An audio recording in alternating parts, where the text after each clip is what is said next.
Okay, so I'm just making dinner right now and my water is boiling, but I'm gonna go on a rant as to why New Year's resolutions don't actually always fail and why we need to stop hating on that. I think there is definitely a difference in if you are doing a New Year's resolution and you've got a long list of really, really big tasks that you have no business trying out. You're not going to do everything all at once. You're not going to say, this is my first day ever in the gym and I'm gonna get super fit and I'm gonna lose 20 pounds and I'm gonna start a business that I don't know anything about and I'm gonna meet the love of my life and I'm also gonna travel to 6 different continents. That's not gonna happen in 1 year. I mean, it could, but if you're trying to set yourself up for success, that's probably not gonna happen. But what I am saying is that New Year's is a great time for people who are constantly go, go, go to stop and look at their life as a whole and reflect and see what is working and what's not working and when to make a change. I really love New Year's for this because there is like this collective energy with everyone that is saying January 1st, it is a new year, and you have so many people who are out there saying fresh start or leaving the past in the past, and all of these energies collectively kind of set a tone that can't really be described with words. It's very much just an energy. If you can feel into that, I think that's a great push to start to change something that you want to change about your life. For me personally, I don't necessarily have New Year's resolutions as much as I do goals, but I think those two terms can often be used interchangeably. This year, I had a very personally challenging 2025, and if I get into it right now, we're going to be sitting in a therapy session for the next 4 days straight. When December came, I needed that month to just be a complete blob. I needed to not do any of my routines. I needed to do the bare minimum that I needed to do to keep my business running and my training going. December was kind of rough. I was sleeping in. I was staying up late, doom scrolling in my bed to avoid feeling the feelings that I was feeling. I was eating a lot of chocolate. I was kind of slacking on my cardio. I just really shut the world out in terms of being a social being. And I wasn't journaling in the mornings like I usually do. I did journal at night though, because I did actually properly process and get out my feelings that way. So I will say that. I didn't put an effort into meditation or cold plunging or any of the usual type A things that I do. But I did give myself space to read and play guitar more. But December was a bit rough for me, and I'm excited to get back to my usual self.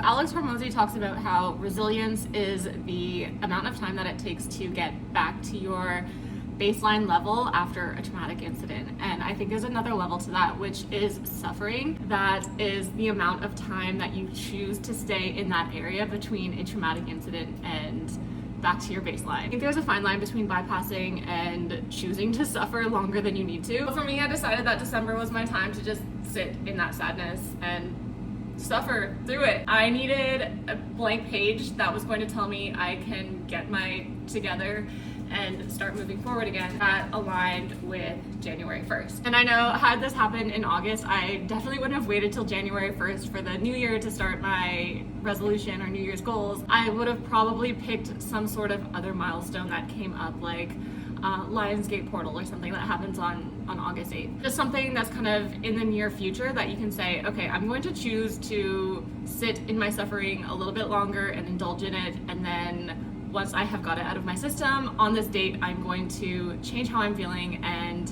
no more excuses, I am moving forward. And that is exactly what I needed on January 1st. Because it is a time of year for reflection, a lot of people wind up in that boat. And a lot of people self-reflect on these habits that they're just like, I am so sick of my shit. I don't want to keep going like this anymore. And this is a great day to start. And there's always somebody that's saying if it actually matters to you, you wouldn't wait until January 1st to start. You would have started before.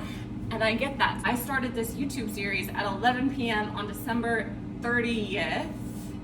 I wasn't gonna wait until January 1st because I was going on a rant and I didn't want to lose the excitement and passion that I had for that rant before I posted it.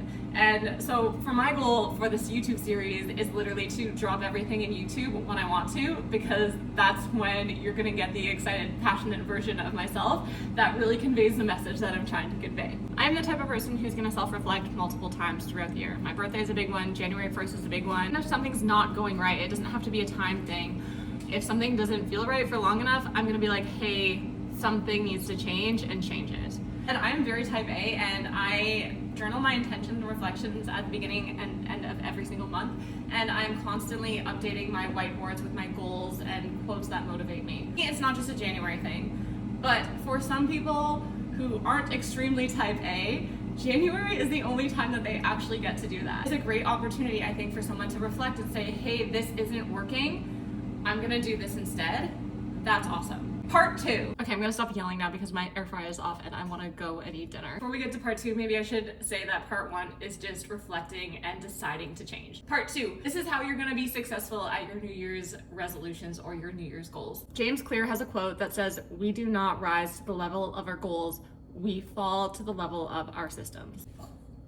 I'm bringing it back to that unattainable list at the beginning. If you're making a New Year's resolution or goal, make sure it is something that is realistic and something that is sustainable for you. If your goal is to lose 20 pounds, make that your main goal. Pick maybe one other thing. Don't try to travel to a billion countries and also learn a new language, and all those two could go hand in hand actually. So those could be your things. What I'm getting at is that you just need to have a system in place to know that you are not biting off more than you can chew, and that you can check in with yourself as time goes on over the year to make sure that you're still on track with the goal. And one other thing, you should probably actually make sure that you care about the goal and won't hate the process to get there. If you say, just throw, I want a 6-pack abs on the list, and then you realize that you actually hate cardio and tracking your diet and working out, then maybe that's not the goal for you, and that's okay. So just being realistic with the goals that you want to achieve, knowing that is going to make your life better and not worse, is a really important one. New Year's resolutions will work if you use this time to reflect on your life as is and make adjustments as to how you want to improve your life moving forward, so long as you have systems in place and make sure that these goals are actually important to you. Happy New Year's.